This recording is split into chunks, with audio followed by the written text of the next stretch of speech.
Apa saja yang menjadi bagian dari informasi yang wajib diumumkan kepada masyarakat? Ada informasi yang wajib tersedia setiap saat, ada informasi yang wajib diumumkan secara serta-merta, dan ada yang informasi yang wajib diumumkan secara berkala. Informasi apa yang diminta, kemudian seperti apa respon badan publik, kemudian seperti sejauh mana angka di sengketa. Karena kalau proses sengketa informasi ini kan bicara soal beberapa hal. Pertama bicara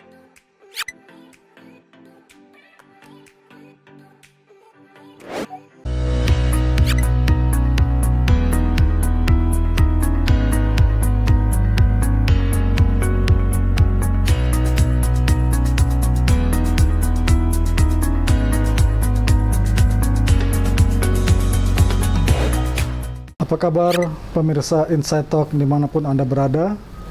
Senang sekali kita ketemu lagi dalam acara Inside Talk.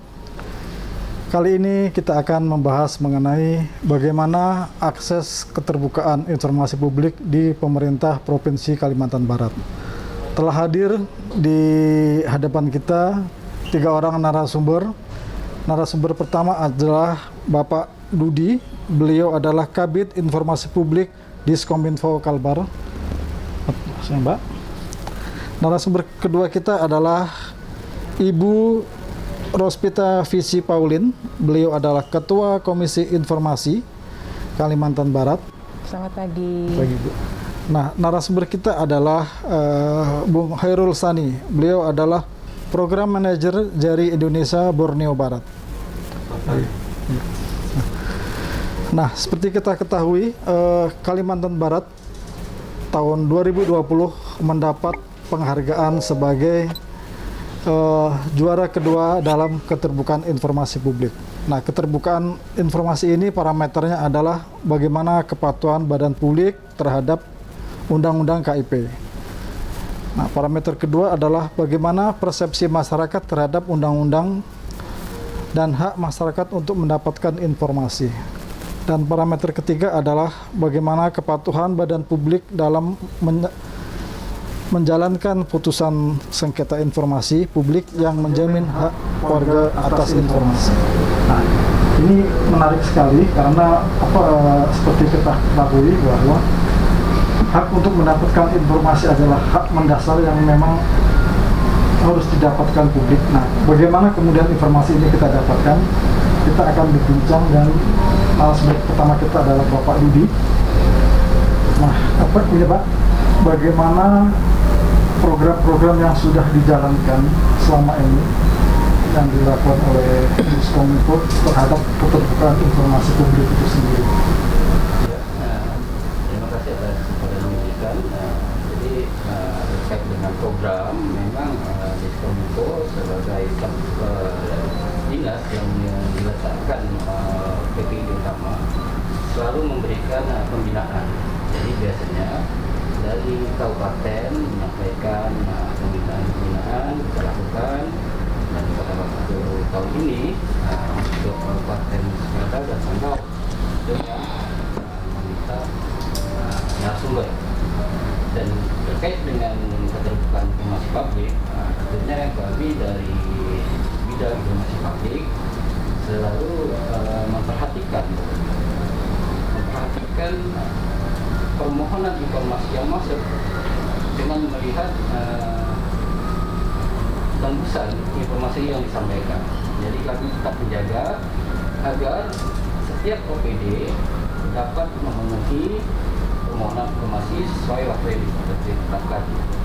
Jadi kalau misalnya ada perangkat daerah yang masih belum menyampaikan informasi publik secara online, akan kami sampaikan surat pemberitahuan.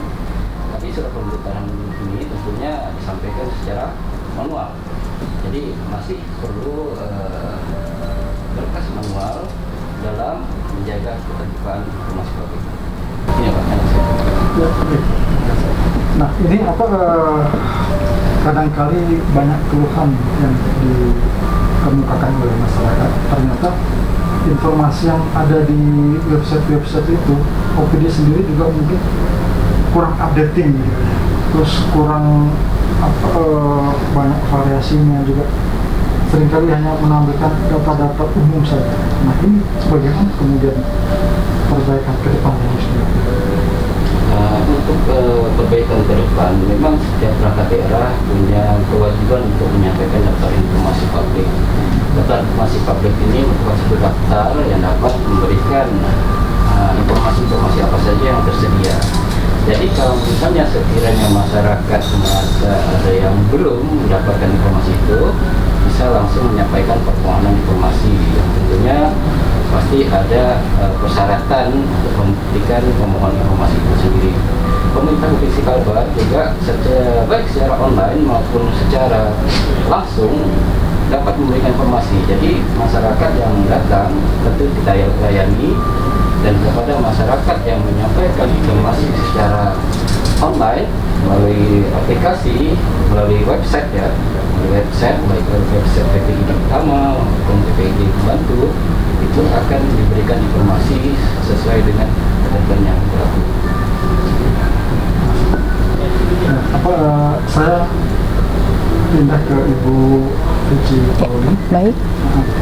Sejauh ini menurut Ibu sendiri apa catatan penting yang bisa diberikan kepada informasi publik yang sudah diberikan oleh pemerintah Kalbar?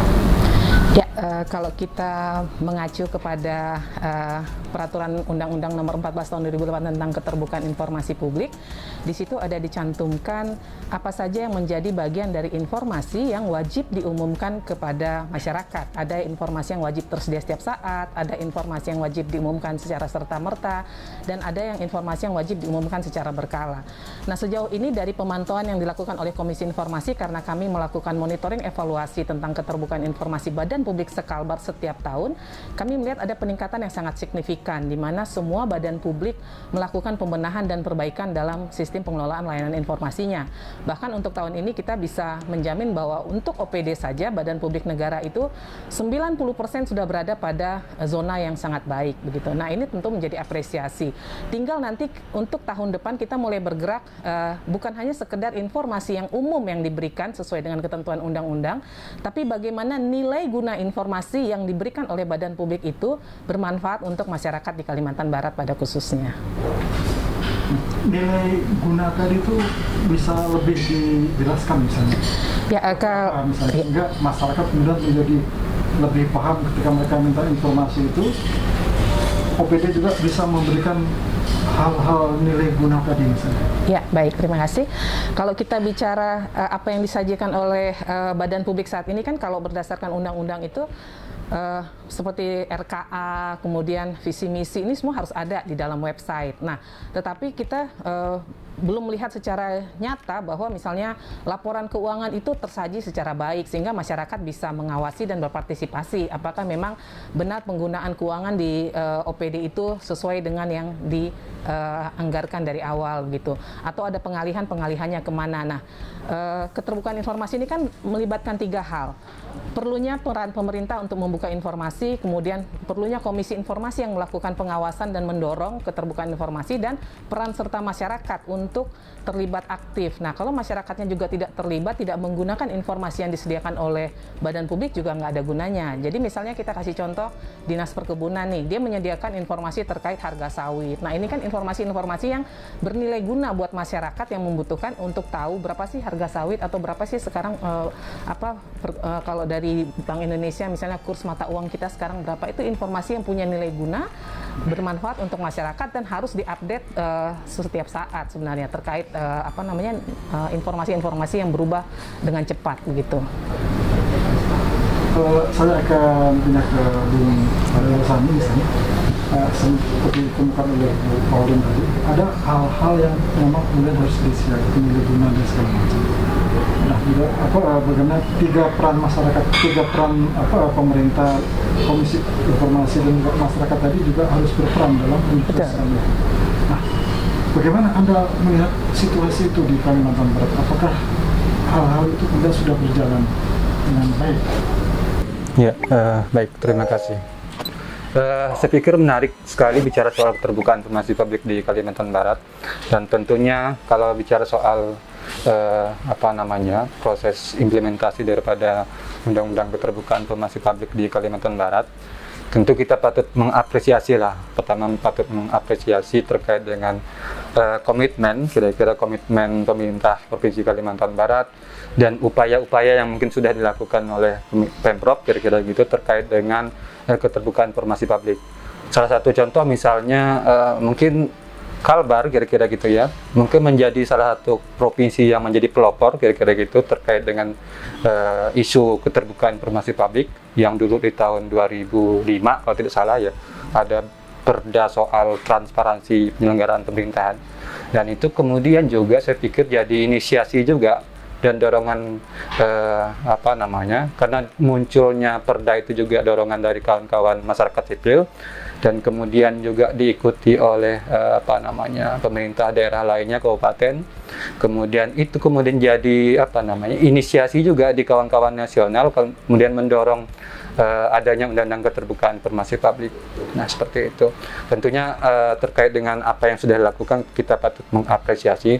Tapi memang ketika munculnya atau disahkannya Undang-Undang Keterbukaan Informasi Publik, agak sedikit terlambat, saya pikir. Kami melihat Pemprov Kalbar ini merespon Undang-Undang KIP, kira-kira gitu ya, yang mana salah satu mandatnya itu adalah pembentukan Komisi Informasi Publik ya, yang kemudian disahkan tahun 2008, yang kemudian berlaku 2010. Tapi kalau kita lihat proses pembentukan Komisi Informasi, kira-kira gitu tahun 2014 baru terbentuk. Jadi agak sedikit terlambat, kira-kira gitu.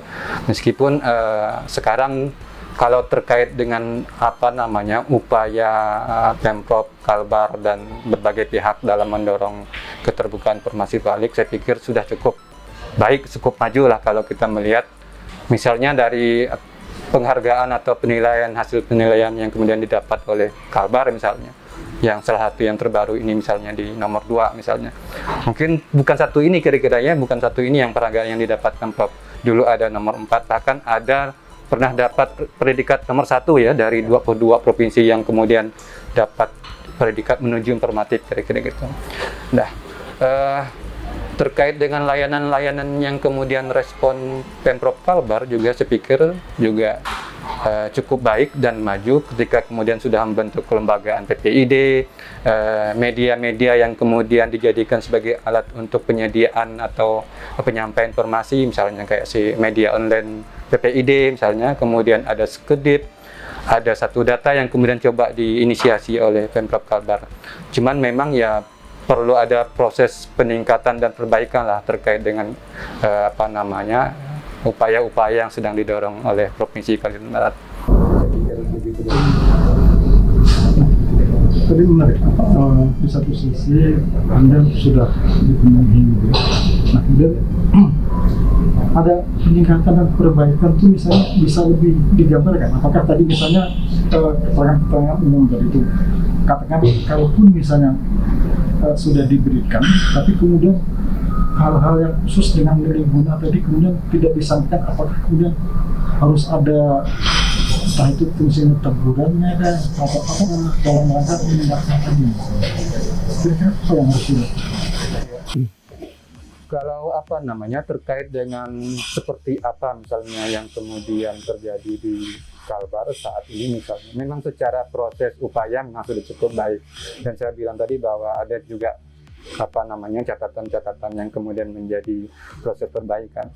Salah satu contoh misalnya sekarang kan sudah ada lah media atau kelembagaan yang sudah dibentuk oleh Kalbar dalam upaya untuk penyediaan penyampaian segala macam berkaitan dengan informasi.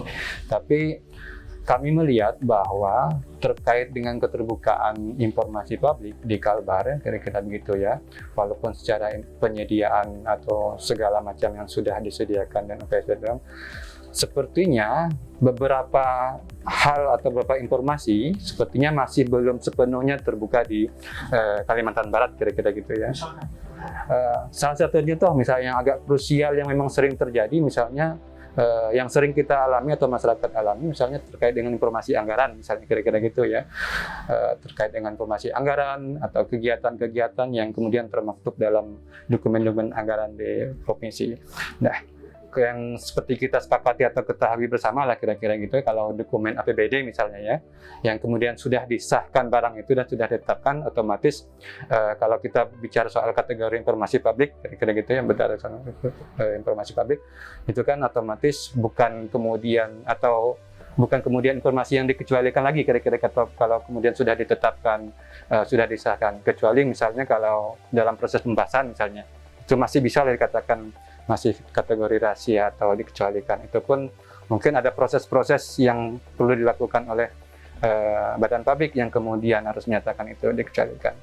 Nah, sekarang ini kan misalnya kalau terkait dengan APBD misalnya yang kemudian agak sering kita alami misalnya, paling yang kemudian informasi yang didapatkan kalaupun kita mengakses dokumen APBD misalnya, yang didapat misalnya hanya sebagai ringkasan daripada anggaran, atau bicara soal cuman peraturan gubernur atau perda yang kemudian secara ringkas terkait dengan anggaran. Tapi secara dokumen utuhnya yang kemudian memuat rincian kegiatan segala macam itu kan sangat sulit kemudian didapatkan di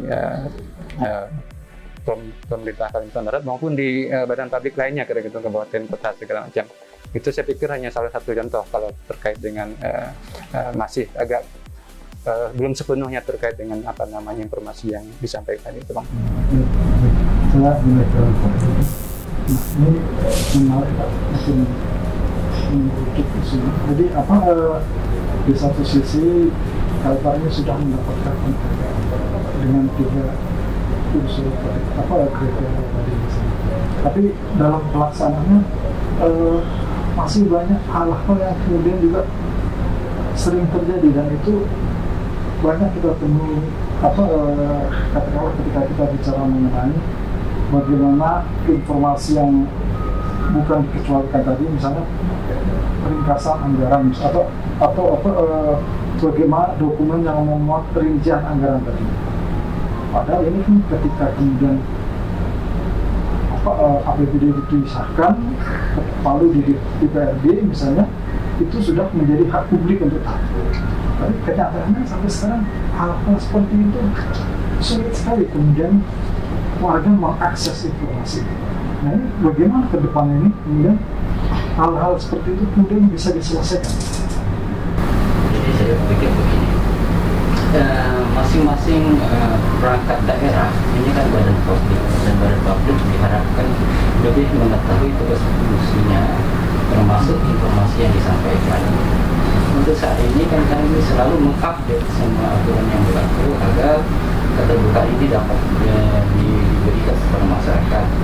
Jadi bagi masyarakat yang istilahnya meminta informasi khusus, mungkin dapat langsung ditujukan secara khusus kepada perangkat daerah terkait.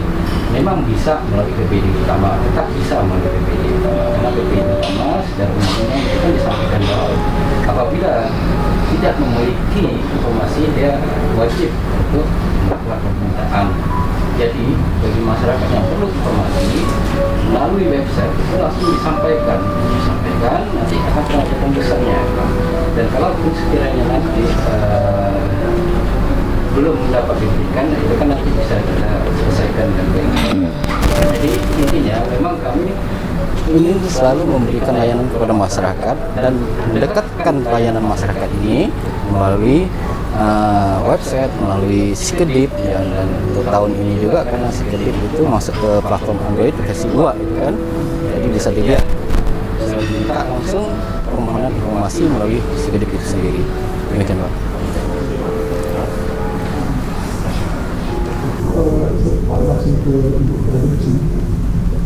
Nah, tadi sebenarnya masih kepada informasi mengenai anggaran tadi. Ya.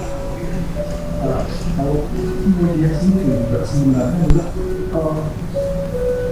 punya peran yang penting jika kita ingin mengambil sebuah kehidupan khusus mengenai pelaksanaan pembangunan saat itu.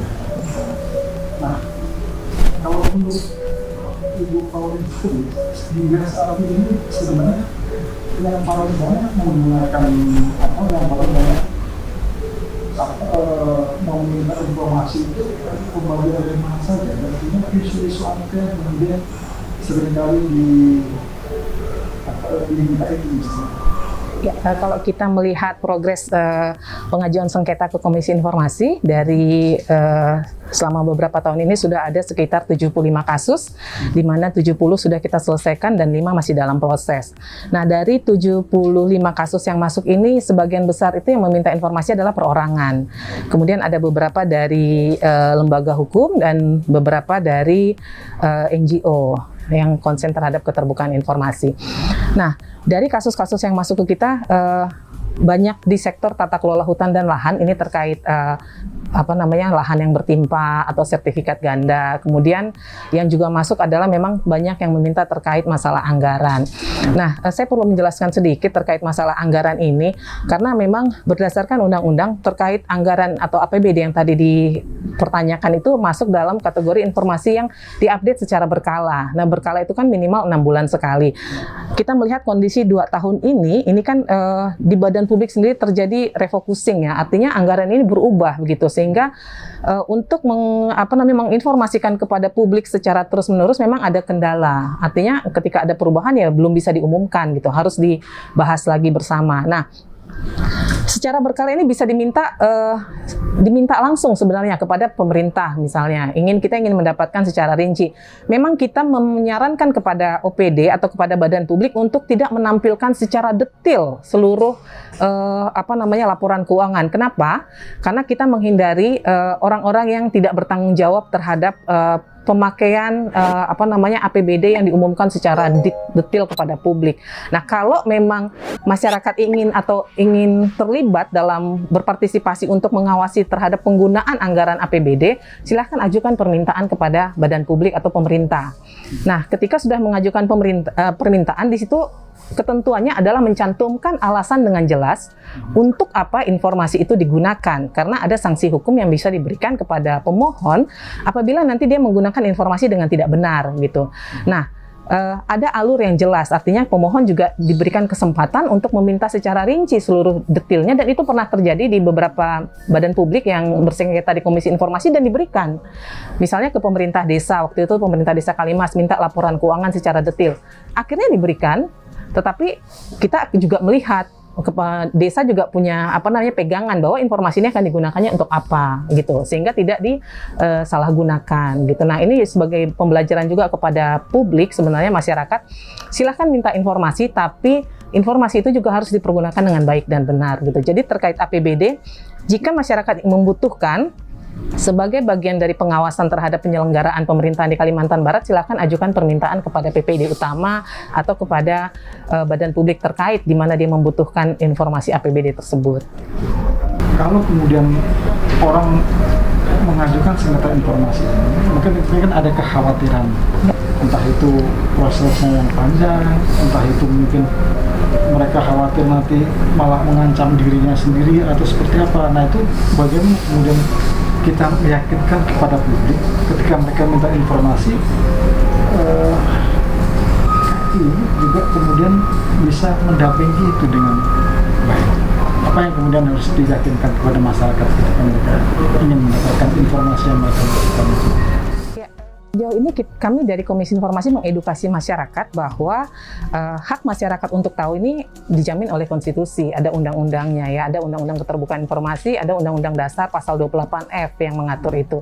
Nah, kepada badan publik di Kalimantan Barat, Komisi Informasi dan Dinas Kominfo juga kita bersinergi untuk mengedukasi badan publik bahwa ini loh hak masyarakat atas informasi yang wajib memang dipenuhi, dan sejauh ini kita melihat bahwa tidak ada kendala yang berarti di masyarakat ketika meminta informasi. Artinya masyarakat yang datang minta informasi ini kita belum pernah menerima keluhan adanya intimidasi, adanya masyarakat yang kemudian merasa ditekan oleh badan publik, karena kesadaran badan publik sendiri sekarang sangat tinggi bahwa mereka memang punya kewajiban atas informasi publik.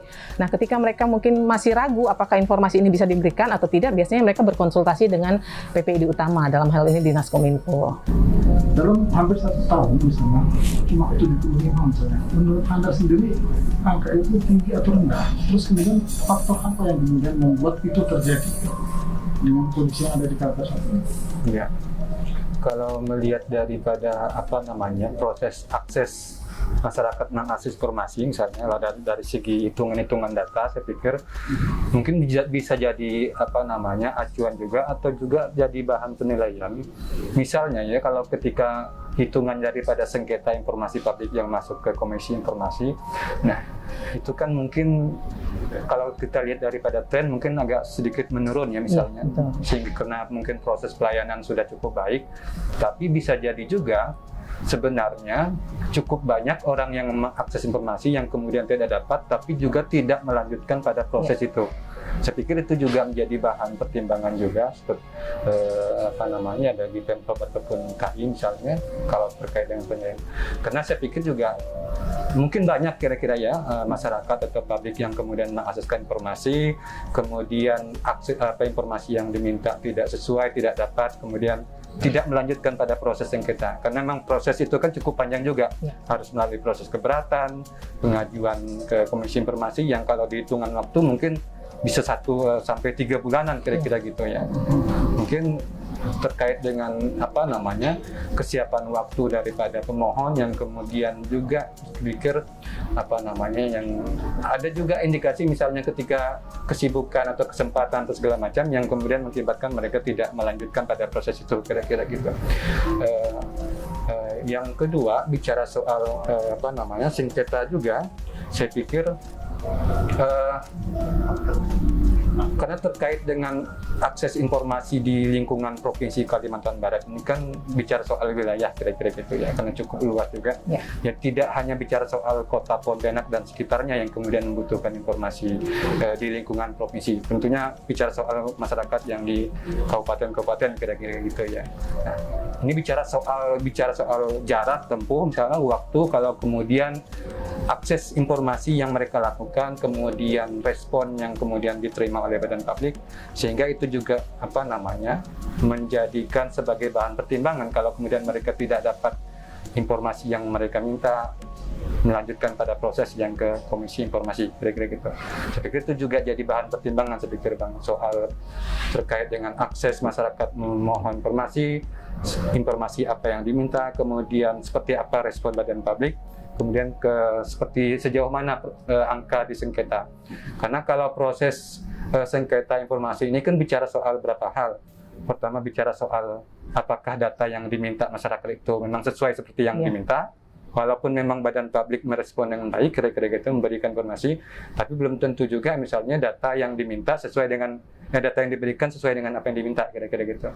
Sehingga muncul bicara soal tingkat kepuasan badan publik, kira-kira gitu. Kalau kemudian dia merasa puas, dia tidak melanjutkan ke sengketa. Kalau tidak puas, dia akan melanjutkan proses sengketa. Nah, kesengketa itu yang kadang menjadi pertimbangan orang juga, badan publik juga.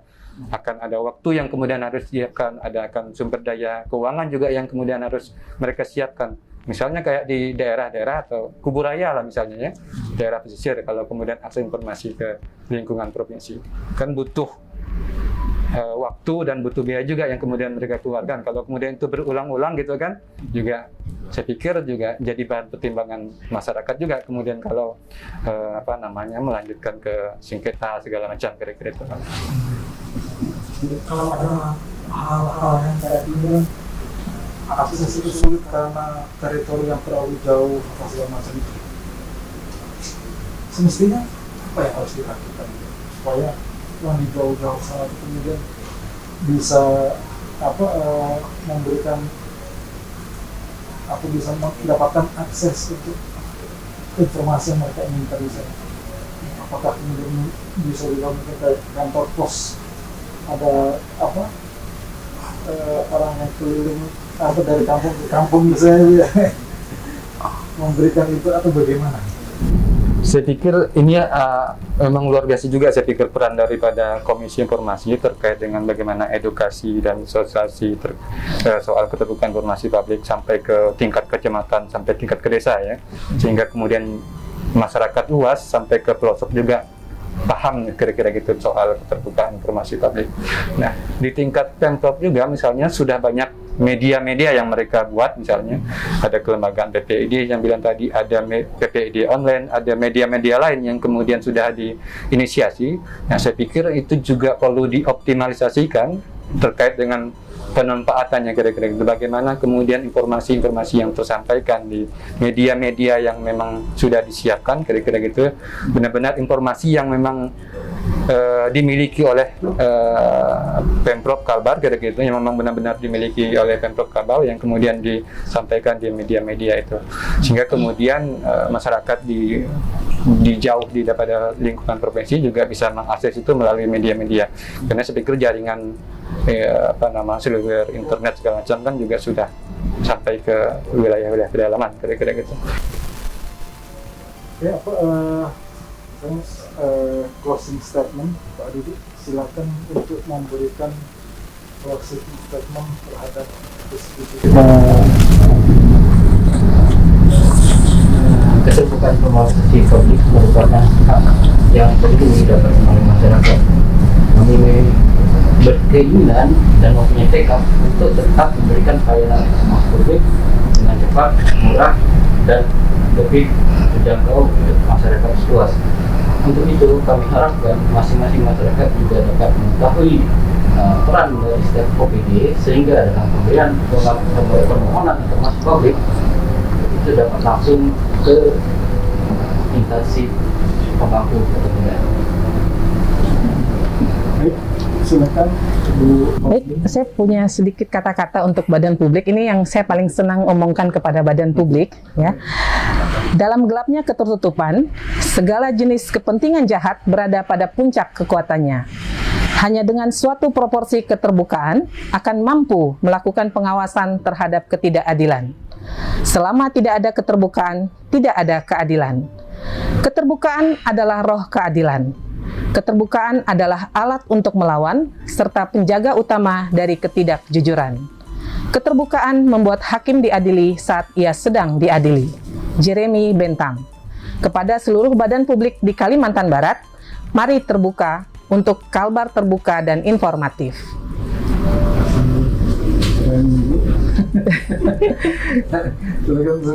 Ya, soal keterbukaan informasi publik, saya pikir ini memang hak semua orang untuk tahu kira-kira soal keterbukaan informasi publik.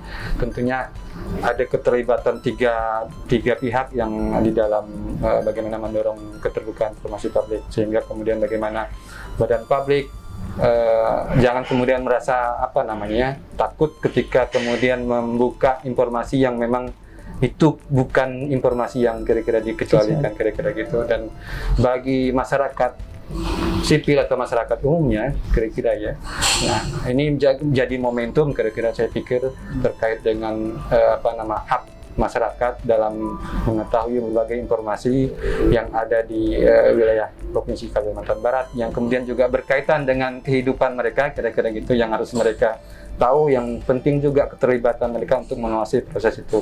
Sehingga dengan momentum ini saya pikir juga bagaimana tingkat masyarakat untuk mendapatkan informasi, untuk mengakses informasi, saya pikir perlu ditingkatkan bagi masyarakat. Dan juga kalau bicara soal komisi informasi misalnya, ini juga saya pikir ini yang peran yang luar biasa saya pikir dengan adanya keterbukaan informasi publik yang sudah mengedukasi dan mensosialisasi dan melakukan monitoring dan evaluasi ya, kepada masyarakat maupun badan publik, yang secara langsung saya pikir memberikan dampak yang luar biasa dalam upaya peningkatan masyarakat dalam akses informasi dan juga perbaikan pelayanan informasi di badan publik. Saya kira itu. Terima kasih. Nah, demikianlah pemirsa Insight Talk dimanapun Anda berada, bahwa kita sebagai warga negara sudah mendapatkan hak informasi dan hak itu dijamin oleh konstitusi. Karena itu kita sebagai warga negara harus berpartisipasi untuk menggunakan hak kita tadi dengan mengawasi bagaimana badan-badan publik ini bekerja dengan baik. Sebab badan publik yang bekerja dengan baik akan bermanfaat bagi masyarakat dan akan membuat masyarakat lebih sejahtera. Karena itu partisipasi semua warga sangat penting dalam keterbukaan informasi ini. Demikian Insight Talk kita hari ini kita akhiri, dan terima kasih kepada semua pemirsa Insight Talk dimanapun Anda berada. Oke. Oke.